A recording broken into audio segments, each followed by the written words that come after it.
ನಮಸ್ಕಾರ ವೀಕ್ಷಕರೇ, SR Kannada TV ಚಾನಲ್ಗೆ ಸ್ವಾಗತ. ನಾವು ನಿಮ್ಮ ಜ್ಯೋತಿಷ್ಯ ರತ್ನಾಕರ ಪಂಡಿತ್ ಗಣಪತಿ ಭಟ್ ಗುರುಜಿ. ವೀಕ್ಷಕರೇ, ನಿಮಗೆ ಯಾರಾದರೂ ಮಾಟಮಂತ್ರ ವಾಮಾಚಾರ ಮಾಡಿಸಿದ್ದಾರೆ ಎನ್ನುವ ಬಲವಾದ ಅನುಮಾನಗಳಿದ್ದರೆ, ಹಾಗೆಯೇ ಮಾಟಮಂತ್ರ ನಕಾರಾತ್ಮಕ ಶಕ್ತಿ ಬೀರುವಂತಹ ವಸ್ತುಗಳು ನಿಮ್ಮ ಮನೆಯ ಆಸುಪಾಸು ಏನಾದರೂ ಬಿದ್ದಿದ್ದರೆ, ತಪ್ಪದೇ ಈ ಸರಳ ತಂತ್ರಗಳನ್ನ ನೀವು ಫಾಲೋ ಅಪ್ ಮಾಡಬೇಕಾಗ್ತದೆ. ಈ ಒಂದು ಮಾನಸಿಕವಾಗಿ ತಂತ್ರ ಆಗಿದೆ, ಮಂತ್ರ ಆಗಿದೆ ಅನ್ನುವಂಥ ನರಳುವಂತಹ ಜನರಿಗೆ ವಿಶೇಷವಾಗಿ ಸರಳ ಸೂತ್ರಗಳು ಬಹಳ ಪರಿಹಾರ ಕೊಡ್ತವೆ ಅಂತ ಹೇಳಲಿಕ್ಕೆ ನಾನು ಬಯಸ್ತೇನೆ. ವೀಕ್ಷಕರೇ, ಒಳ್ಳೆಯ ಕೆಲಸ ಕಾರ್ಯಗಳು ಕೂಡ ಮನುಷ್ಯನಿಂದಲೇ ಆಗ್ತದೆ. ಹಾಗೆ ಕೆಟ್ಟ ಕೆಲಸ ಕಾರ್ಯಗಳು ಕೂಡ, ತೊಂದರೆ ತಾಪತ್ರೆಗಳು ಕೂಡ, ದ್ವೇಷ ಅಸೂಯೆಗಳು ಕೂಡ ಮನುಷ್ಯನಿಂದಲೇ ಸೃಷ್ಟಿ ಆಗ್ತದೆ. ಯಾಕಂದರೆ ಮನುಷ್ಯನಿಗೆ ಇರುವ ಆಸೆ ಆಕಾಂಕ್ಷೆಗಳೇ ಆ ಥರ. ಯಾಕಂದ್ರೆ ನಾನು ಇದೇ ಥರ ಬದುಕಬೇಕು, ಇದೇ ಥರ ಬಾಳಬೇಕು ಅಂತ ಬಹಳ ಆಸೆ ಆಕಾಂಕ್ಷೆಗಳಿಂದ, ವ್ಯಾಮೋಹದಿಂದ ಮನುಷ್ಯ ಜೀವನ ಮಾಡ್ತಾ ಇರ್ತಾನೆ. ಅವಾಗ ಏನಾಗ್ತದೆ, ಇಂಥ ಮನಸ್ಸಿನ ಕೋರಿಕೆಗಳು ಈಡೇರಿಸ್ಕೋಬೇಕು ಅಂತ ಕೆಲವೊಬ್ಬರು ಏನು ಮಾಡ್ತಾರೆ, ದೇವಸ್ಥಾನಗಳಲ್ಲಿ, ಮಂದಿರಗಳಲ್ಲಿ, ಮಠಗಳಲ್ಲಿ ಪೂಜೆ ಪುನಸ್ಕಾರಗಳನ್ನ ಮಾಡ್ತಾರೆ. ಆದರೂ ಫಲ ಸಿಗೋದಿಲ್ಲ.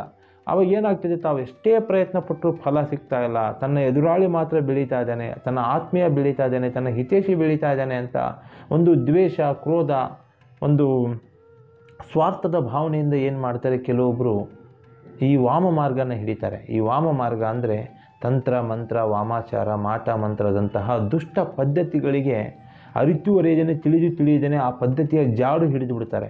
ಅದರಿಂದ ಸಮಸ್ಯೆ ಆಗ್ತದೆ ಅನ್ನೋದಂಥ ತಿಳುವಳಿಕೆ ಇರುವುದಿಲ್ಲ ಅವರಿಗೆ. ಇಂತಹ ಸಮಸ್ಯೆಗಳಿಗೆ ತಿಳಿಯದೇನೆ, ಅರಿತು ಅರಿಯದೇನೆ ನರಳುತ್ತಿರ್ತಾರೆ ಕೆಲವೊಬ್ಬರು.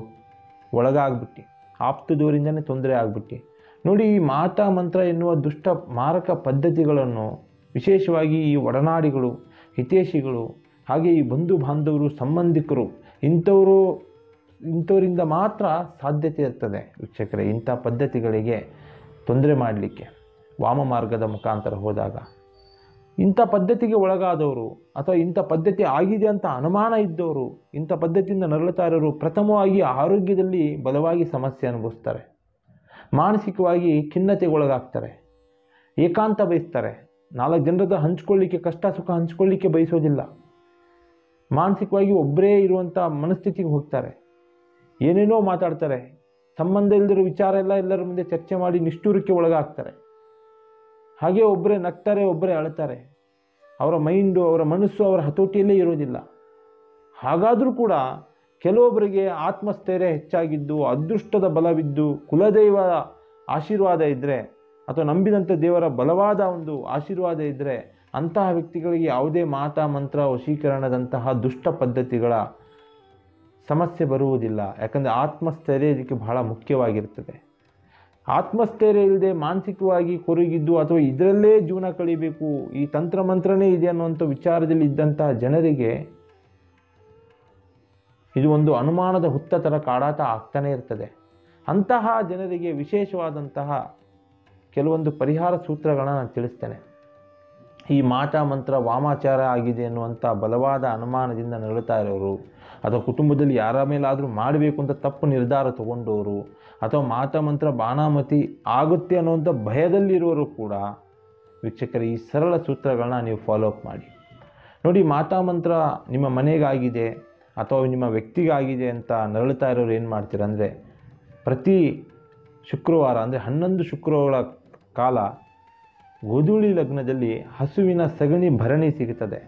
ಅದನ್ನು ನಿಮ್ಮ ಮನೆಗೆ ತೊಗೊಂಬನ್ನಿ. ಗೋಧೂಳಿ ಲಗ್ನದಲ್ಲಿ ಶುಕ್ರವಾರದ ದಿನ ಮಾತ್ರ ಮನೆಗೆ ತೊಗೊಂಬಂದು ನಿಮ್ಮ ಮನೆಯ ಹಾಲ್ನಲ್ಲಿ ಆ ಭರಣಿಗಳನ್ನ ಸುಟ್ಟಾಕಿ, ಆ ಭರಣಿ ಸುಟ್ಟಿದ ನಂತರ ಬರುವ ಬೂದಿಯನ್ನು ಪ್ರತಿದಿನ ನಿಮ್ಮ ಹಣೆಗೆ ಹಚ್ಕೊಳ್ಳಿ. ಇಂಥ ಒಂದು ತಂತ್ರದ ಪದ್ಧತಿಗೆ ಒಳಗಾದವರು ತಂತ್ರದಿಂದ ಮುಕ್ತರಾಗ್ತೀರಾ ಅಂತ ಹೇಳ್ಬೋದು. ಹಾಗೆ ಈ ಗ್ರಂಥಿಗೆ ಅಂಗಡಿಗಳಲ್ಲಿ ಒಣಗಿದ ಜಾಜಿಕಾಯಿ ಹಾಗೂ ನಲ್ಲಿಕಾಯಿ ಸಿಗುತ್ತೆ. ಹಾಗೆ ಸ್ವಲ್ಪ ಕೇಸರಿ ಕೂಡ ಸಿಗುತ್ತೆ. ಅದನ್ನು ಕೂಡ ತೊಗೊಂಬಂದು ಒಂದು ಪಿಂಗಾಣಿ ಭರಣಿಯಲ್ಲಿ ಹಾಕಿ ನಿಮ್ಮ ಮನೆಯ ಒಳಭಾಗದಲ್ಲಿ ಅಂದರೆ ಹಾಲಿನಲ್ಲಿ ಅದನ್ನು ಸುಟ್ಟಾಕಿ ಇಡೀ ವಾಸನೆ ಇಡೀ ಕುಟುಂಬದವರು ತಗೊಳ್ಳಿ. ಯಾವ ವ್ಯಕ್ತಿಗೆ ತೊಂದರೆ ಆಗಿದೆ ಅಂತ ಅನುಮಾನ ಇದೆ ಅಥವಾ ಮನೆ ಮೇಲಾಗಿದೆ ಅಂತ ಅನುಮಾನ ಇದ್ದರೆ ಎಲ್ಲರೂ ಕೂಡ ಆ ಜಾಜಿಕಾಯಿ, ನಲ್ಲಿಕಾಯಿ, ಏನು ಕೇಸರಿ ಸುಟ್ಟಿರ್ತೀರ ಆ ವಾಸನೆ ತಗೊಳ್ಳಿ. ಆವಾಗ ಈ ವಾಮಾಚಾರದಂಥ ಪದ್ಧತಿಯಿಂದ ನರಳುತ್ತಾ ಇದ್ದರೆ ಅದನ್ನು ಕೂಡ ಮುಕ್ತರಾಗ್ತೀರ.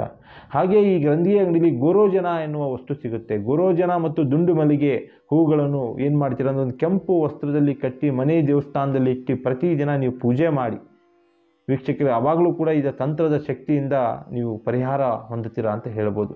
ಹಾಗೆ ಈ ಬಿಳಿ ಎಕ್ಕದ ಗಿಡದ ಬೇರನ್ನು ಸ್ವಲ್ಪ ಕತ್ತರಿಸ್ಕೊಂಡ್ಬಂದು ಗ್ರಂಥಿಗೆ ಅಂಗಡಿಯಲ್ಲಿ ಸಿಗುವಂಥ ಒಂದು ತಾಯ್ತಾದಲ್ಲಿ ಆ ಬೇರು ಹಾಕಿ ನೀವು ಪೇಸ್ಟ್ ಮಾಡಿ ಅದನ್ನು ನೀವು ಕತ್ತಲ್ಲಿ ಒಂದು ದಾರದಲ್ಲಿ ಕಟ್ಕೊಳ್ಳಿ ವೀಕ್ಷಕರೇ. ಆವಾಗಲೂ ಕೂಡ ವಿಘ್ನೇಶ್ವರನ ಅನುಗ್ರಹದಲ್ಲಿ, ದುರ್ಗೆಯ ಕೃಪೆಯಲ್ಲಿ ಮಾತಾ ಮಂತ್ರದಂಥ ಪದ್ಧತಿ ನಿಮಗೆ ತಾಕೋದಿಲ್ಲ. ಅನುಮಾನಗಳು ಬಹಳ ಇರ್ತದೆ ಜನರಿಗೆ, ಅಂಥವರೆಲ್ಲ ಇಂಥ ಸಮಸ್ಯೆಗಳಿಂದ ಉಚ್ಚಾರಣೆ ಮಾಡ್ಕೋಬೋದು.